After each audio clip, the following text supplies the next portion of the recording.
In this session, we're going to talk about taking attendance in TigerNet. To get to attendance, you go to your main course page, you'll see attendance listed over on the left-hand navigation. If you click the attendance button, then you'll come to a page where you can take attendance for your class. You'll notice that your students for the class have already been entered, and this particular screen shows you the most recent session.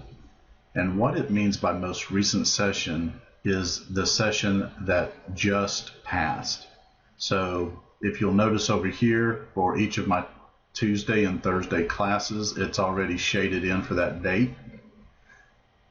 The 23rd, being today, is showing my most recent session as the 22nd, which was yesterday.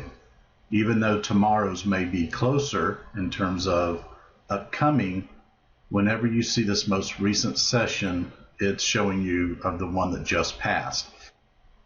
In order to take attendance, you'll notice that it's already default to present.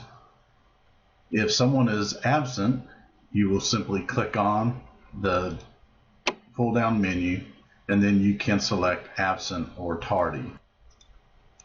Once you've selected for all of those that were absent, then you simply click the Save button.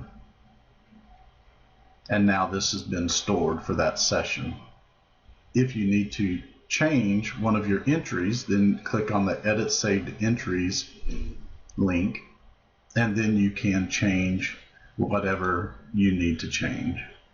Once you've changed an entry, click on the Save button again. A couple of features that you have available, as I've already mentioned, for each class, it auto fills in the sessions that you'll have for the semester. That means you will not have to enter any of the sessions. However, you will need to manage the sessions for any days that you will not have class. If there's a scheduled holiday, pull-down menu, and for whatever reason, you would select that and then save.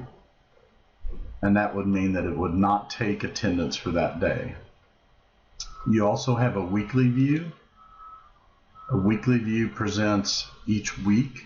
From here you can take attendance.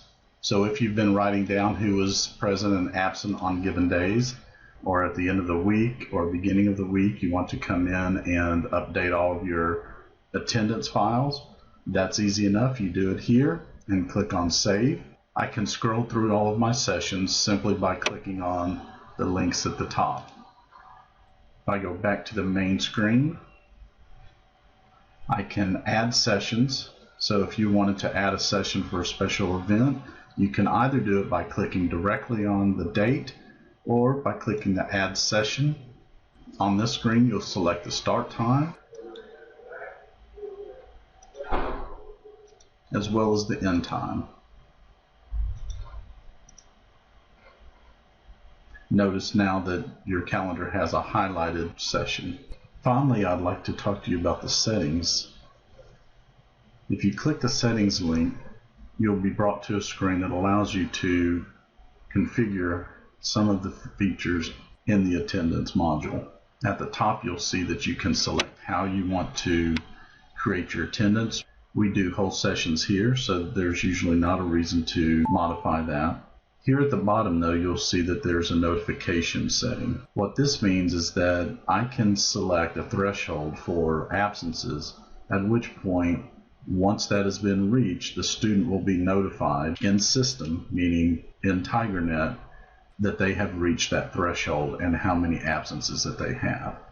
In this case, I'll set this to 4. I could do it as consecutive. So I could have 2 consecutive, but in this case I want 4 total absences, and send the warning to the student. I can send it to myself by clicking here so that I will have a record of it. I can also send an email to another party by clicking here and then typing in an email address here.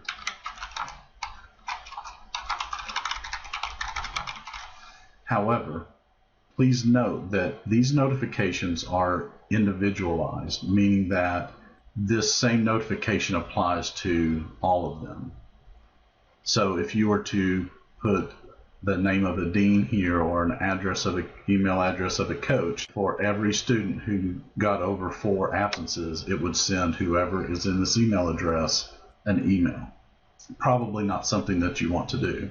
Also keep in mind that even if you were to put absences at campbellsville.edu in this field, that does not replace the report that you already have to send. Nothing on this absences screen will replace the process for reporting absences. So keep that in mind. This is not a substitute or an alternative to doing that. You can click the send button and it will resend any warnings to students who have met the threshold.